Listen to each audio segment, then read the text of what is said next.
लोक की रानी अपने दासियों के साथ बात कर रही थी। दासियों, परीलोक में रह रहकर अब मुझे बहुत नीरस लग रहा है। मैं चाहती हूँ कि आज हम कहीं दूसरे लोक में घूमने जाएं, जहाँ हमें कोई पहचानता ना हो। परी रानी, परंतु ऐसा कौन सा लोक हो सकता है? ऐसा एक लोक है दासी लतिका, पृथ्वी लोक। हम पृथ्वी लोक पर जाएंगे और वहाँ जाकर मजे करेंगे। परंतु परी रानी, अभी तो रात हो गई है, हमारा जाना क्या सुरक्षित होगा?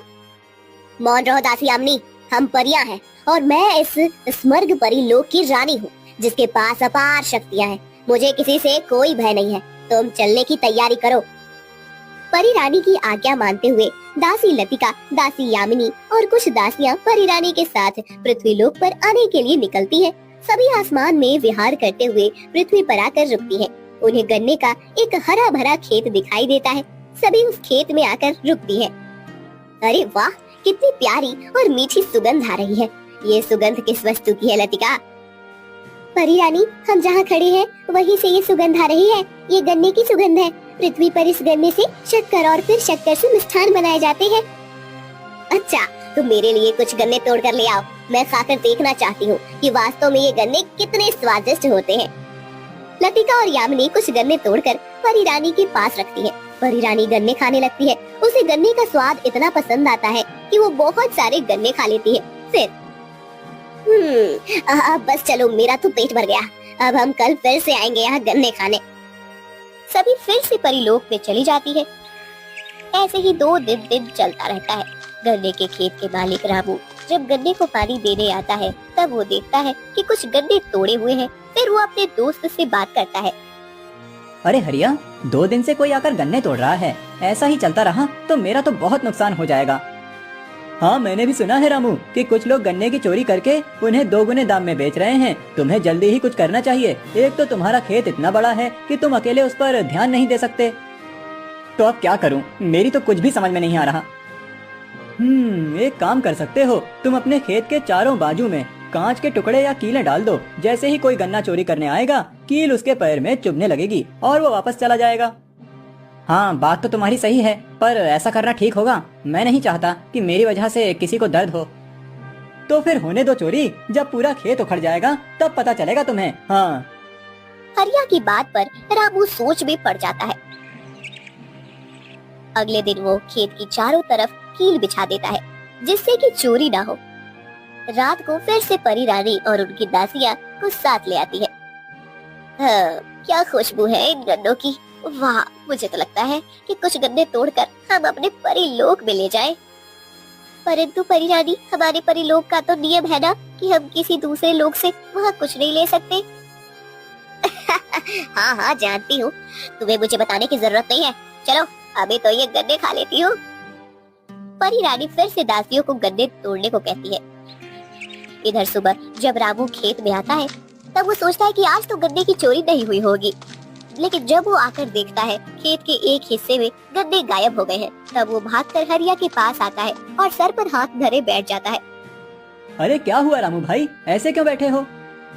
क्या बताऊं हरिया, कल तुमने जैसा कहा था ठीक वैसे ही मैंने खेत के चारों ओर कील बिछा दी थी। लेकिन जब मैं अपने खेत में गया तब मैंने देखा कि खेत के एक हिस्से से गन्ने गायब हो गए हैं। क्या? भला ऐसी चोरी कौन कर सकता है जो खेत के अंदर भी ना आए और गन्ने चुरा कर ले गया? ये तो अजीब बात हो गई। दोनों सोच में पड़ गए थे कि आखिर चोरी हो कैसे सकती है, लेकिन उन्हें ये पता नहीं था कि परियां आसमान से उड़ती हुई सीधे खेत के अंदर आ गई थी, इसलिए उन्हें कील चुभने का कोई सवाल ही नहीं था। फिर एक दिन, दासियों, मेरा गन्ने खाने का बहुत मन हो रहा है। चलो, हम अभी पृथ्वी लोक पर चलते हैं। अरे तू परी रानी, अभी तो सुबह है, हमें किसी ने देख लिया तो तुम दोनों किस लिए हो? तुम और बाकी दासियां खेत के बाहर रहकर पहरा देना। अगर कोई आता हुआ दिखे तो तुरंत मुझे खबर कर देना। परंतु परी रानी, अब कोई किंतु परंतु नहीं। चलो, जाने की तैयारी करो, मुझे भी थोड़ा श्रृंगार करना है। दासी यामिनी और दासी लतिका परी रानी के कक्ष से बाहर आती है। लतिका, मुझे परी रानी का व्यवहार बिल्कुल भी अच्छा नहीं लगता।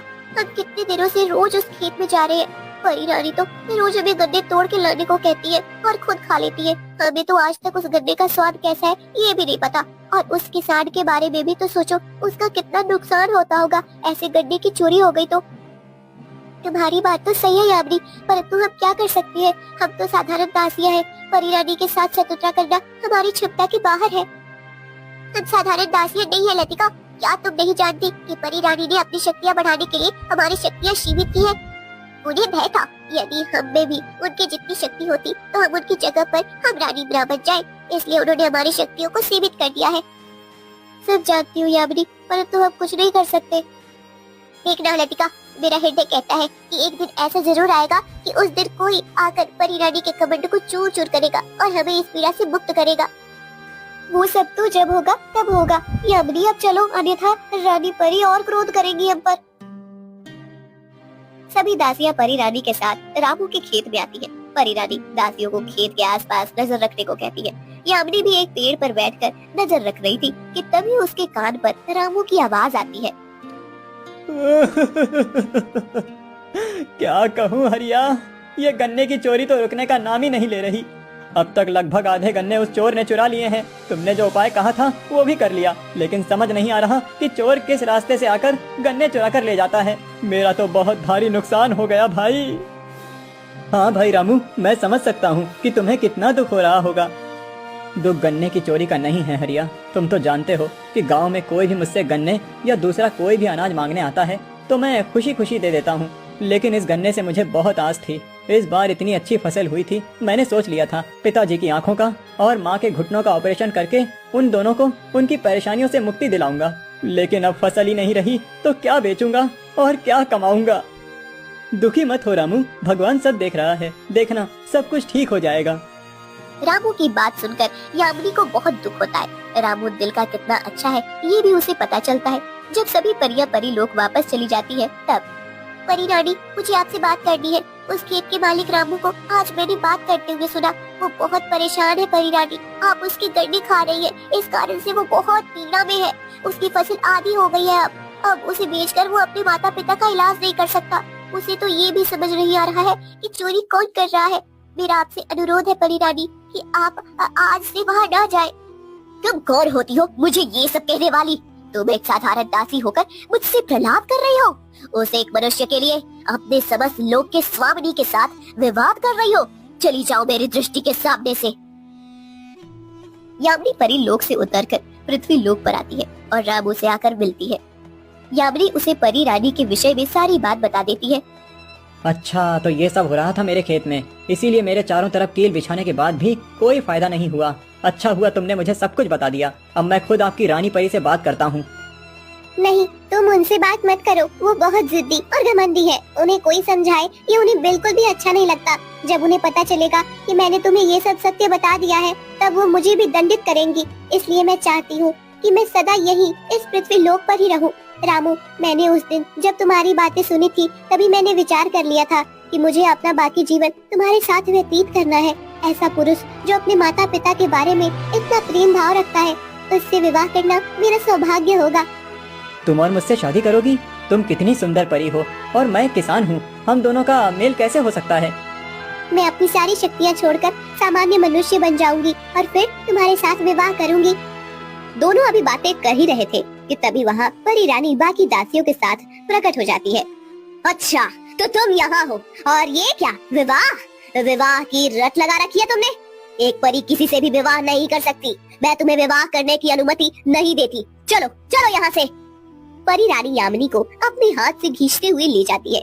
यामिनी के व्यवहार को देखकर परी रानी इतनी क्रोधित हो जाती है कि वो रामू के गांव को श्राप देती है कि उनके गांव के सारे खेत सूख जाए और धरती बंजर हो जाए। इधर परी रानी के श्राप से एकाएक सारी जमीन बंजर हो जाती है, फल और फूल तक मुरझा जाते हैं। ये सब देखकर रामू समझ जाता है कि ये जरूर परी रानी ने क्रोध में आकर किया है। रामू जा रहा होता है कि तभी उसे एक तपस्वी मिलते हैं।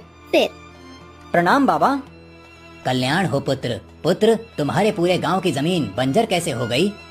रामू तपस्वी को परी रानी की सारी करतूत बता देता है। फिर, बाबा, मैं उस परी रानी को सबक सिखाना चाहता हूँ। उसने मेरे गांव वालों को बेवजह परेशानी में डाला है और वो परी लोक में दासी परियों के साथ भी गलत व्यवहार करती है। अब समय आ गया है कि उनके घमंड को चूर किया जाए। बाबा, आप मुझे कोई ऐसी शक्ति दीजिए जिससे मैं परी लोक में जाकर वापस आ सकूं। अवश्य पुत्र, मैं तुम्हें ऐसी शक्ति प्रदान कर सकता हूँ, परंतु मेरे इस वरदान का प्रभाव केवल 3 दिनों तक रहेगा। यदि इन 3 दिनों में तुम परीलोक से धरती पर वापस नहीं आए तो तुम सदा के लिए उस परीलोक में कैद हो जाओगे। तपस्वी से वरदान प्राप्त करके रामू परीलोक में पहुंच जाता है। वहाँ उसे दासी लतिका मिलती है, जो उसे बताती है कि यामिनी को परी रानी ने बंदी बनाकर कारागार में रखा है। फिर वो छुपते छुपते रामू को यामिनी के पास लेकर जाती है। तुम यहाँ कैसे आ गए? पृथ्वी का कोई मनुष्य परीलोक में नहीं आ सकता।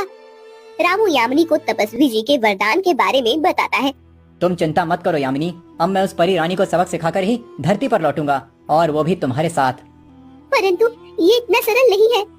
हाँ, परी रानी ने हम सब दासियों की शक्तियाँ सीमित करके अपनी शक्ति बढ़ाई है।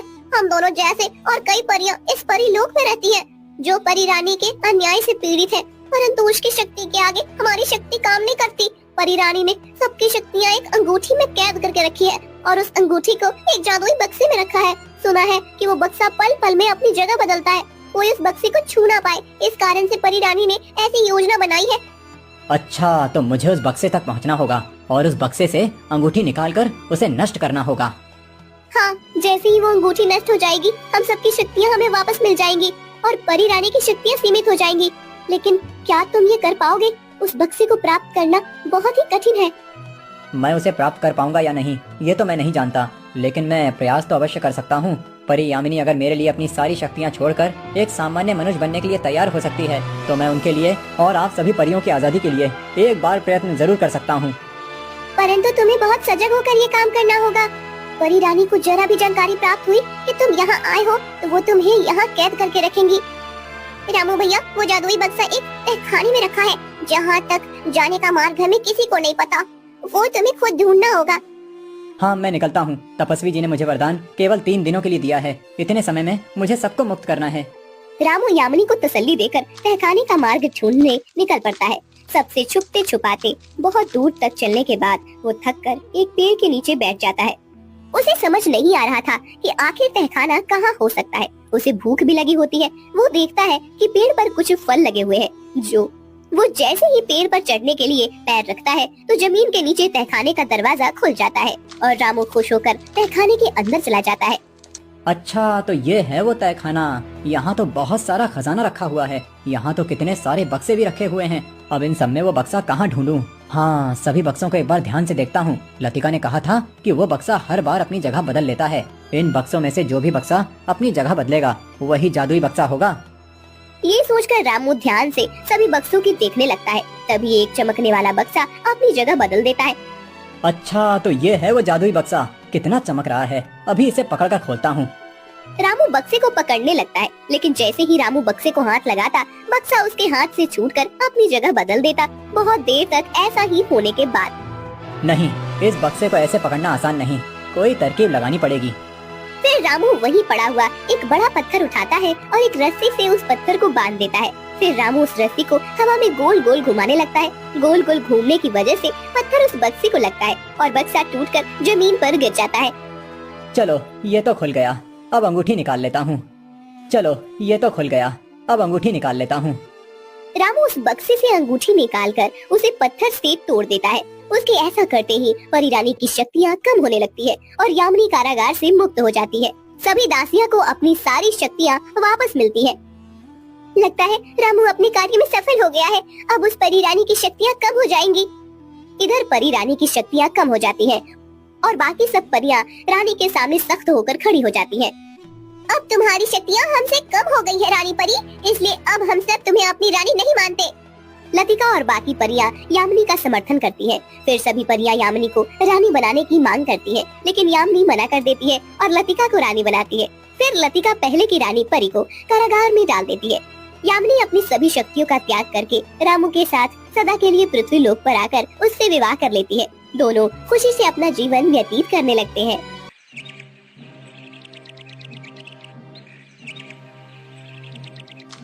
राजकुमार सज्जन सिंह अपनी जान मुट्ठी में लेकर भाग रहे थे। भागते हुए वो एक तालाब के किनारे पहुंच जाते हैं और लड़खड़ाकर तालाब के पानी में गिर जाते हैं। वो पानी में डूब जाते हैं और तालाब के किनारे हाथ में तलवार लेकर खड़े हुए राजकुमार दुर्जन सिंह जोर जोर से हंसने लगते हैं।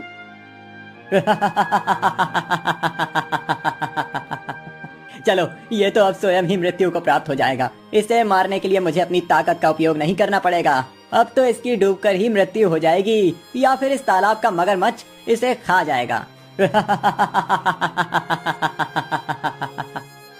दुर्जन सिंह खुश होकर राजमहल में लौट जाता है। इधर सज्जन सिंह पानी में डूबकर नीचे चला जाता है। सज्जन सिंह बेहोश हो गया था। जब उसे होश आया तब वो देखता है कि वो एक बड़ी गुफा में है। सज्जन सिंह पूरी गुफा को देखता है। वहाँ एक जिन बैठा हुआ होता है। ये मैं कहाँ आ गया और मैं बच कैसे गया? मैं तो डूब गया था। और वो मगरमच्छ कहाँ गया? सुना है कि इस तालाब में बहुत बड़ा मगरमच्छ रहता है जो सबका शिकार करता है।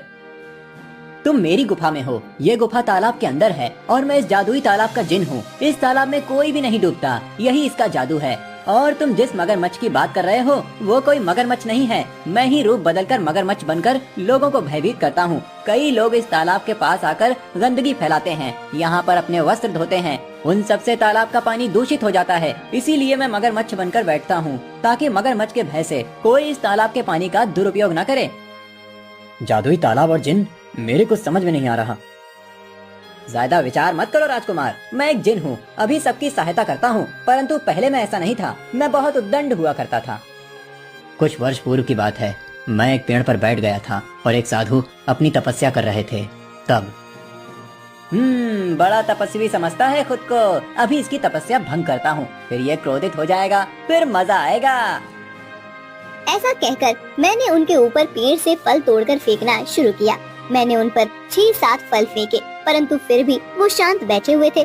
मुझे ये देखकर क्रोध आया। मैंने बहुत सारे फल तोड़े और एक एक करके उन पर फेंकने लगा। उनकी तपस्या भंग हो गई। वो उठ खड़े हो गए और उन्हें खड़ा हुआ देखकर मैं बहुत प्रसन्न हो गया। फिर मैंने कहा, तुम्हारी तपस्या भंग हो गई साधु, अब क्या करोगे? मुझे पता है, तुम जैसे साधु अक्सर अपनी तपस्या भंग हो जाने पर क्रोधित होकर श्राप देते हो ना। मैं एक जिन हूँ, मुझ पर तुम्हारे किसी भी श्राप का कोई प्रभाव नहीं होगा। नहीं वत्स, मैं तुम पर कदापि क्रोधित नहीं हुआ हूँ। तुम मेरी तपस्या भंग करने का अपना कार्य कर रहे थे और मैं तपस्या भंग ना हो इसीलिए शांत रहने का प्रयास कर अपना कार्य कर रहा था। हर जीव अपने स्वभाव के अनुसार कार्य करता है वत्स। मैं एक साधु हूँ और मुझे क्रोध करना शोभा नहीं देता। अच्छा, तो तुम मुझे कोई दंड नहीं दोगे? दंड तो मैं तुम्हें दूंगा, परंतु क्रोधित होकर नहीं। मैं तुम्हारे स्वभाव में परिवर्तन करके तुम्हें सुधारूंगा। मैं मेरी तपस्या की शक्ति से तुम्हें एक जादुई तालाब में भेज रहा हूँ, जहाँ तुम्हारे स्वभाव में परिवर्तन आ जाएगा और तुम कभी भी उद्दंडता नहीं करोगे, सदा ही सबकी सहायता करोगे वत्स। उस जादुई तालाब के पानी में कभी कोई जीव डूबकर मृत नहीं होता है। यही उस तालाब के पानी में आया हुआ परिवर्तन है। उसी प्रकार उस तालाब में रहने के बाद तुम्हारे स्वभाव में भी परिवर्तन आ जाएगा। ऐसा कहकर उस साधु ने कुछ मंत्र बोले और मैं इस तालाब में आ गया। उस दिन से मैं इसी जादुई तालाब में रहता हूँ। परंतु ये बताओ कि तुम इस तालाब में कूदकर अपने प्राण क्यों त्याग रहे थे? मैं अपने प्राण त्याग नहीं रहा था। असल में मैं राजकुमार सज्जन सिंह हूँ। मेरे पिताश्री महाराज शिव प्रसाद ने मेरी माता की मृत्यु के पश्चात दूसरा विवाह किया और उन्हें एक और पुत्र की प्राप्ति हुई। वो मेरा सौतेला भाई था, दुर्जन सिंह। उसे राज्य की बहुत मोह है। वो अब खुद महाराज बनना चाहता है, परंतु वो अपने नाम के भांति दुर्जन है। अभी से ही उसने प्रजा पर अन्याय करना आरंभ कर दिया है। इसी कारण से प्रजा उसे अपना राजा मान्य नहीं करना चाहती।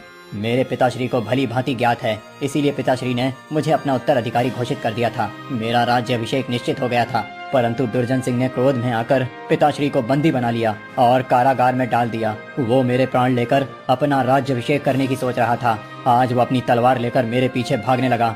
उसने मेरे सभी शस्त्र छुपाकर रख दिए थे, इसीलिए मैं उसका प्रतिकार नहीं कर पाया और मुझे भागना पड़ा। मैं अपने प्राण त्यागना नहीं चाहता, परंतु इस तालाब के किनारे आकर मेरा संतुलन बिगड़ गया और मैं पानी में गिर गया। तुम्हारी कहानी तो बहुत पीड़ादायक है। कोई पुत्र अपने पिता को बंदी कैसे बना सकता है? कटु है, परंतु यही सत्य है। अब मुझे मृत्यु घोषित करके दुर्जन सिंह स्वयं राजा बन जाएगा। यही नहीं, मेरा विवाह राजकुमारी रूपमती के साथ निश्चित हुआ था। दुर्जन सिंह को भी राजकुमारी रूपमती पसंद आ गई थी। अब मैं नहीं तो वो कदाचित बलपूर्वक राजकुमारी रूपमती से विवाह कर लेगा। इधर राजकुमारी रूपवती को खबर मिल जाती है कि राजकुमार सज्जन सिंह की तालाब में डूबकर मृत्यु हो गई है। फिर नहीं, ये सत्य नहीं है। राजकुमार की मृत्यु नहीं हो सकती। मेरे प्रिय हंस, तुम स्वयं जाकर पता लगाओ कि जो जानकारी हमें मिली है वो सत्य है या असत्य। यदि ये बात सत्य हुई तो अनर्थ हो जाएगा। दुर्जन सिंह स्वयं राजा बन जाएगा और प्रजा के हक का हनन करेगा। आप चिंता मत कीजिए राजकुमारी, मैं अभी जाकर राजकुमार के विषय में जानकारी प्राप्त करता हूँ। रूपवती का हंस शीघ्रता से उड़ते हुए सज्जन सिंह के विषय में जानकारी प्राप्त करने निकलता है। बहुत देर उड़ने के बाद वो जादुई तालाब के पास आकर बैठता है। राजकुमार सज्जन सिंह, कहाँ हैं आप? आपके विषय में जरूर किसी ने असत्य खबर फैलाई है। राजकुमारी रूपमती आपकी चिंता में आतुर हो गई हैं। हंस तालाब के किनारे बैठकर विलाप कर रहा था। तभी उसकी आवाज तालाब के अंदर राजकुमार सज्जन सिंह सुन लेते हैं। जिन, तुमने सुना? वो आवाज राजकुमारी रूपमती के हंस की है। अच्छा, वो जो विलाप कर रहा है वो एक हंस है? हाँ, अवश्य राजकुमारी ने उसे मेरी जानकारी प्राप्त करने के लिए भेजा होगा। हंस को राजकुमार के विषय में कोई जानकारी प्राप्त नहीं होती और वो वापस चला जाता है। आगे तुम, क्या जानकारी प्राप्त हुई? क्षमा करें राजकुमारी, परंतु राजकुमार सज्जन सिंह के विषय में कोई भी जानकारी प्राप्त नहीं हो पाई। कदाचित हमें जो पता चला है वही सत्य है। सभी प्रजाजन आपस में यही बात कर रहे थे, कैसे दुर्जन सिंह ने महाराज को बंदी बना लिया और राजकुमार सज्जन सिंह को अपने मार्ग से हटाया है। नहीं, ऐसा नहीं हो सकता। अब मैं स्वयं जाऊंगी और महाराज शिव प्रसाद को उस दुष्ट दुर्जन सिंह के कारागार से मुक्त कराऊंगी। मुझे लगता है कि अब समय आ गया है कि तुम्हें इस तालाब से बाहर अपने राज्य में वापस लौटना चाहिए, अन्यथा वो दुर्जन सिंह तुम्हारे राज्य और राजकुमारी रूपमती के साथ अनुचित व्यवहार करेगा। सज्जन सिंह जिन की बात पर विचार करने लगता है। इधर दुर्जन सिंह अपना राज्याभिषेक करने के लिए राजगुरु और पंडितों को बाध्य करता है। राज्याभिषेक का आयोजन करवाता है। राजकुमार, आपके राज्याभिषेक के लिए सबसे ज्यादा आवश्यक है 7 नदियों का जल। उन 7 नदियों के पवित्र जल से आपका स्नान होने के बाद ही आपके राज्याभिषेक की विधि शुरू हो जाएगी। हाँ, पता है, मैंने 7 नदियों का जल लाने के लिए सेवकों को भेज दिया है। किसी भी क्षण वो आते ही होंगे। आप बाकी का आयोजन शुरू कीजिए। राजगुरु और पंडित भी नहीं चाह रहे थे कि दुर्जन सिंह का राज्याभिषेक हो, इसलिए वो देरी कर रहे थे। सेवक नदियों का जल लेकर आते हैं और राज्याभिषेक की विधि शुरू करनी पड़ती है। तभी जिन वहाँ अदृश्य रूप में आता है। जब राजगुरु दुर्जन सिंह के मस्तक पर पवित्र जल अर्पण करने लगते हैं, तभी अचानक वो जल लुप्त हो जाता है। राजगुरु फिर कोशिश करते हैं, बार बार ऐसे ही हो रहा होता है। तब राजकुमार, कदाचित नियति नहीं चाहती कि आपका राज्याभिषेक हो, इसीलिए बार बार ये पवित्र जल लुप्त हो रहा है। राजगुरु जी, आप प्रलाप मत कीजिए। मैं जानता हूँ कि आप में से किसी को भी ये मान्य नहीं है कि मैं राजा बनूं। इसीलिए अवश्य आप ही कोई माया कर रहे हैं। किस तंत्र मंत्र का उपयोग किया है आपने ये राज्याभिषेक को टालने के लिए? ये आप क्या कह रहे हैं राजकुमार? हमने ऐसा कुछ भी नहीं किया है। हम ये नहीं समझ पा रहे हैं कि आखिर ये जल कहाँ जा रहा है। असल में जिन ही अदृश्य रूप में वो सारा जल पी रहा होता है। यदि जल नहीं आ रहा है उस घड़े से, तो उस घड़े को तोड़ दीजिए। नहीं करना मुझे स्नान। आप अगली विधि शुरू कीजिए, और यदि आप नहीं करना चाहते तो मैं स्वयं जाकर राज सिंहासन पर बैठता हूँ। दुर्जन सिंह खुद जाकर सिंहासन पर बैठ जाता है। वो राजमुकुट अपने हाथ में लेता है और खुद उसे अपने सर पर रखता है। लेकिन तभी अचानक से वो राजमुकुट उसके हाथ से छूट जाता है और हवा में उड़ने लगता है। दुर्जन सिंह को समझ ही नहीं आता कि आखिर अचानक ये सब क्या हो रहा है। वो मुकुट राजमहल के बाहर उड़ने लगता है। दुर्जन सिंह के साथ सभी लोग उस राजमुकुट के पीछे जाने लगते हैं। राजमुकुट तालाब की दिशा में आगे जा रहा था। ये सब क्या हो रहा है? कहाँ जा रहा है ये राजमुकुट? इस पर मेरा अधिकार है, मैं इसे नहीं छोड़ सकता। जिन उस मुकुट को लेकर उड़ रहा था, लेकिन अदृश्य होने के कारण जिन किसी को दिख नहीं रहा था। आखिरकार राजमुकुट तालाब के पास आकर रुकता है। तभी बाहर आवाजें सुनकर राजकुमार सज्जन सिंह तालाब से बाहर आता है। उसके बाहर आते ही मुकुट सज्जन सिंह के मस्तक पर जाकर विराजमान हो जाता है। ये क्या? ये सज्जन सिंह जीवित कैसे है? और ये मुकुट इसके सर पर जाकर कैसे बैठ गया? ये सज्जन सिंह के मस्तक पर जाकर विराजमान हो गया। इसका अर्थ ये है कि तुम राजा बनने के लिए योग्य नहीं हो। उस मुकुट की गरिमा का रक्षण जो कर सकता है, उसी के मस्तक पर ये शोभा देता है। पिताश्री, आप कारागार से मुक्त कैसे हो गए? किसका इतना दुस्साहस कि मेरे आदेश के बगैर आपको मुक्त कर दिया? मैंने मुक्त किया है पिताश्री को दुष्ट दुर्जन सिंह। जब मुझे जानकारी प्राप्त हुई कि तुम पिताश्री के साथ अन्याय कर रहे हो और राजकुमार सज्जन सिंह के साथ तुमने इतना अनुचित व्यवहार किया है, तभी मैंने ठान लिया था कि तुम्हें राजा नहीं बनने दूंगी। मैं पिताश्री को मुक्त करवाकर उन्हें फिर से राज सिंहासन पर बिठाऊंगी। आप उचित कह रही हैं राजकुमारी रूपमती, उस सिंहासन पर केवल पिताश्री का अधिकार है। परंतु पुत्र, ये समझ नहीं आ रहा कि तुम इस तालाब में डूबने के बाद भी जीवित कैसे हो और ये मुकुट दुर्जन सिंह के सर से छूट कैसे गया? तभी जिन वहाँ प्रकट हो जाता है। यही मेरा वो मित्र है जिसके कारण मेरे प्राण बचे हैं और इसी ने इस राज मुकुट को दुर्जन सिंह के मस्तक पर विराजमान नहीं होने दिया। इसी ने सप्त नदियों का पवित्र जल ग्रहण कर राज अभिषेक में रुकावट डाली थी। हाँ, मैं ही हूँ वो जिसने दुर्जन सिंह का राज्याभिषेक रोका है। दुर्जन सिंह जैसे दुष्ट व्यक्ति को सिंहासन पर बैठने का कोई अधिकार नहीं है। तुमने सही कहा। अब मैं राजकुमार सज्जन सिंह और राजकुमारी रूपमती का विवाह शीघ्र ही आयोजित करूंगा और उसके पश्चात राजकुमार सज्जन सिंह का राज्याभिषेक संपन्न होगा। नहीं, ये कदापि नहीं हो सकता। मैं किसी भी स्थिति में इसे राजा नहीं बनने दूंगा। मैं सबको मार डालूंगा और स्वयं राजा बन जाऊंगा। तुम ऐसा कुछ भी नहीं कर सकते राजकुमार दुर्जन सिंह। तुम्हारे पापों का दंड तुम्हारा परिवार दे या न दे, मैं तो अवश्य दूंगा। क्या दंड दोगे तुम इसे जिन? मैं इसे अपने साथ इस जादुई तालाब में लेकर जाऊंगा और इसका मन परिवर्तन करूंगा। जिस प्रकार साधु जी के कारण मैं उद्दंडता छोड़कर सीधे मार्ग पर चलने लगा, उसी प्रकार दुर्जन सिंह भी अपनी दुष्टता छोड़कर सही मार्ग पर चलने लगेगा। कुछ समय ये मेरा गुलाम बनकर तालाब के अंदर ही अपना जीवन व्यतीत करेगा। उसके पश्चात जब मुझे लगेगा कि अब उचित समय आ गया है दुर्जन सिंह को मुक्त करने का, तब मैं इसे खुद राजमहल छोड़ने आऊंगा।